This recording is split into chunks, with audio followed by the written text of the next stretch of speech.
2, 3, 4, 5, 6, 7, 8, 9, 10, 11, 12. Simon Petrus, Andreas, Yakobus, Yohanes, Filipus, Thomas, Yakobus anak Alfeus. Shalom saudaraku semuanya, salam sehat, sukacita selalu dalam Tuhan, dan salam Aki.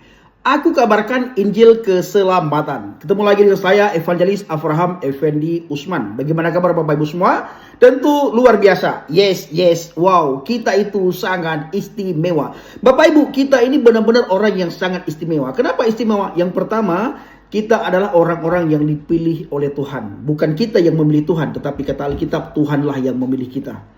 Yang kedua Bapak Ibu, kitab kita adalah kitab yang sangat istimewa. Bayangkan saudaraku, Alkitab itu bukan kita saja yang membaca, bukan kita saja yang mengupas, bukan kita saja yang membahas, tapi umat lain juga suka membahas Alkitab, suka mengutik-ngutik Alkitab. Bahkan ada beberapa orang mukallaf, hampir semua mukallaf sampai detik ini Bapak Ibu, mereka masih membawa Alkitab.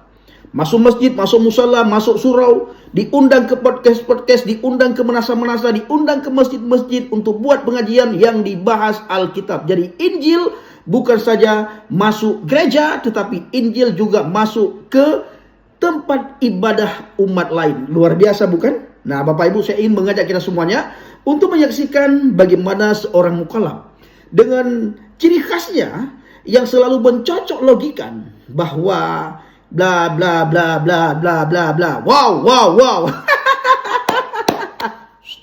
Dengar baik-baik ya. Kita dengar baik-baik apa yang disampaikan oleh Ustadz Mukallaf. 1, 2, 3, 4, 5, 6, 7, 8, 9, 10, 11, 12. Simon Petrus, Andreas, Yakobus, Yohanes, Filipus, Thomas, Yakobus anak Alfeus. Tadeus, Simon orang Zelot, Matius, Bartolomeus, Judas Iskariot, 12 murid Yesus. Ini syahadat. Jadi semua 12 murid Yesus ini semuanya orang-orang Muslim. Kalau itu sholat, mereka ikut sholat berjamaah dan seterusnya. Ayolah.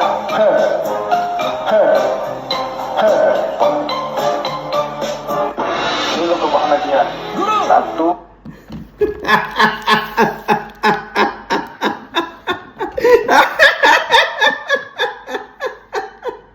Luar biasa bukan Bapak Ibu? Setelah saya menimbang-nimbang, setelah saya berpikir-pikir, lama saya renungkan Bapak Ibu. Sering sekali orang di luar sana mengatakan bahwa Alkitab kita itu sudah diubah-ubah. Dan ternyata benar Bapak Ibu. Alkitab kita sudah diubah-ubah. Pertanyaannya Bang Pendi, siapa yang mengubah-ubah Alkitab? Ya mereka. Mereka yang mengubah-ubah isi Alkitab. Mereka yang sudah mentafsirkan Alkitab dengan seenak udalnya Bapak Ibu ya. Bayangkan saudaraku. Alkitab yang sudah sedemikian rupa tertulis dengan rapi, tercatat dengan rapi, diubah-ubah oleh mereka. Sejarahnya, historikalnya, semuanya diubah-ubah Bapak Ibu oleh mereka. Jadi sekarang kita sudah tahu, ternyata yang mengubah-ubah sejarah Alkitab, yang mengubah-ubah ayat Alkitab itu adalah tangan mereka. Celakalah mereka yang telah mengubah Alkitab. Lama saya renungkan. Ya. Setelah saya menjadi orang Kristen, saya renungkan. Ternyata saya dapatkan satu jawaban. Yang mengubah-ubah Alkitab itu adalah mereka. Nah Bapak Ibu dikasihi Tuhan, saya ingin membacakan sebuah firman Tuhan kepada kita semuanya dalam Injil Matius 18 ayat yang ke-7. Celakalah dunia dengan segala penyesatannya. Memang penyesatan harus ada, tetapi celakalah orang yang mengadakannya. Artinya saudaraku, penyesatan harus ada. Berarti dunia yang jatuh dalam dosa, godaan, dalam hal-hal yang menyesatkan pasti akan selalu muncul. Penyesat itu akan selalu muncul di depan, di tengah anak-anak Tuhan, umat yang percaya kepada Tuhan alias pengikut Kristus. Celakalah orang yang mengadakannya. Ini memperingatkan bahwa hukuman berat bagi siapa saja yang sengaja menjadi penyebab atau pelaku utama yang menjerumuskan orang lain ke dalam dosa. Memang penyesat itu harus ada, tetapi celakalah bagi mereka yang mengadakannya, saudaraku. Celaka. Ya, celaka saudara. Dari ujung rambut sampai ujung kaki celaka kalau tidak bertobat. Tapi kalau kita melihat gaya-gaya mereka itu tidak akan bertobat. Sudah keenakan Bapak Ibu. Ya, mereka sudah keenakan berada di dalam penyesatan. Bahkan nantinya mereka mati di saat mereka menyesatkan orang-orang yang percaya kepada Tuhan. Matinya mati dalam penyesatan. Di saat mereka lagi menyesatkan orang, tiba-tiba kita mendapatkan kabar, mana sih sudah mati dia? Kapan dia mati? Itu kemarin. Lagi dia mengulas Alkitab seenak udelnya. Lagi dia membahas Alkitab, mengulas Alkitab dengan seenak udelnya, tiba-tiba ngedrop mati. Bapak Ibu, sudah banyak sekali bukti-bukti orang yang mati gara-gara mengolok-ngolok Alkitab. Gara-gara mengolok-ngolok Tuhan Yesus. Gara-gara mengolok-ngolok Roh Kudus. Ada satu orang yang sangat terkenal di seluruh jagat raya. Namanya Ahmad Dedet, guru daripada Zakir Naik. Mati di saat dia menghujat Roh Kudus. Memang dia tidak mati langsung. Dibiarkan oleh Tuhan untuk dia hidup. Supaya dia bertobat. Ternyata dia tidak akan bertobat. Dan tidak pernah bertobat. Maka dia mati dalam dosa-dosa dia. Sebagaimana firman Tuhan mengatakan, kalau engkau tidak percaya bahwa akulah dia, maka engkau akan mati dalam dosa-dosamu. Maka kita harus bertobat. Harus menerima dia sebagai Tuhan dan Juru Selamat. Supaya kita tidak mati dalam dosa-dosa kita. Kalau kita tidak percaya dia sebagai Tuhan dan Juru Selamat, maka kita mati dalam kebinasaan. Kita mati dalam dosa-dosa kita. Ditambah lagi, tiap hari kita menghujat Roh Kudus, menghujat Tuhan Yesus, menghujat Alkitab, mentafsirkan ayat demi ayat seenak udel kita. Mentafsirkan ayat-ayat Tuhan, firman Tuhan dengan seenak udel kita, dengan cara mengolok-ngolok, dengan cara menghina, dengan cara menertawakan. Kita lihat Ahmad Dedet. Begitu dia jatuh Bapak Ibu, dia bertahun-tahun sakit, tanpa bisa bersuara, tanpa bisa berbicara, tanpa bisa menggerakkan anggota tubuhnya, kecuali bola mata. Habis itu di Indonesia, kita lihat ada orang yang menantang Tuhan Yesus. Dia ambil Alkitab, dia kentutin Alkitab. Dan sebelum dia kentutin Alkitab, dia mengatakan, kalau memang benar Yesus Kristus Tuhan dan Juru Selamat, saya ingin buktikan, tunjukkan di mana kehebatan dia, di mana keilahian dia. Saya akan kentutin Alkitab. Apa yang terjadi setelah dia kentutin Alkitab? Menurut saksi mata, yaitu putrinya sendiri, dia jatuh di kamar mandi. Setelah dia jatuh dari kamar mandi, Bapak Ibu, dia sakit. Habis itu dia stroke. Setelah stroke dia berobat kemana-mana. Sampai dia pernah kecewa. Dikarenakan tidak ada di antara teman-temannya yang datang menjenguknya. Yang datang untuk memberikan hiburan kepada dia. Yang datang untuk memberikan semangat kepada dia. Ada sekali dua kali datang. Setelah itu tidak pernah datang. Bahkan konon katanya dia mau kembali lagi ke Kristus. Tapi malu Bapak Ibu. Di saat dia buat video, dia sempat mengecam, sempat kecewa dengan teman-temannya. Lalu tidak lama kemudian datanglah seorang ustadz mukallaf menjenguk dia, dan dia dikasih uang Bapak Ibu. Mungkin uang tutup mulut atau uang supaya dia tidak kembali kepada Tuhan atau bagaimanalah Bapak Ibu. Setelah itu tak lama kemudian dia mati Bapak Ibu. Jadi jangan coba-coba. Saya sering sampaikan kepada teman-teman saya. Apa yang saya sampaikan? Silakan kamu tidak percaya kepada Tuhan Yesus, itu no problem. Tidak ada pemaksaan. Tetapi kamu jangan menghina dia. Kalau kau menghina dia, kau akan berhadapan dengan dia. Memang kami tidak bisa berbuat apa-apa. Apalagi kami tinggal di bangsa dan negara ini. Tidak akan bisa kami buat kalian untuk masuk penjara. Tidak akan bisa kami buat kalian supaya kalian kena penistaan agama. Tidak akan. Tetapi kalian berhadapan dengan Tuhan. Tuhan yang akan turun tangan. Karena yang kamu olok itu Tuhan. Yang kamu olok itu Alkitab. Begitu juga di saat mereka membubarkan ibadah kita. Di saat mereka melarang kita beribadah. Melarang kita memuji Tuhan. Melarang kita memuliakan Tuhan. Dengan berbagai alasan yang tidak masuk akal. Alasan yang sering dibuat itu karena izin. Tunggu saatnya Tuhan yang turun tangan. Karena kita beribadah kepada Tuhan. Maka mereka berurusan dengan Tuhan, saudaraku. Kita Bapak Ibu memiliki Tuhan yang hidup. Kita punya Tuhan yang hidup. Tuhan yang selalu menjaga kita. Tuhan yang selalu ada di dalam setiap kehidupan kita. Tuhan yang selalu memimpin langkah kita. Jadi Tuhan yang kita sembah bukan Tuhan yang mati. Bukan Tuhan yang tidak mau mendengar. Bukan Tuhan yang tidak mau melihat.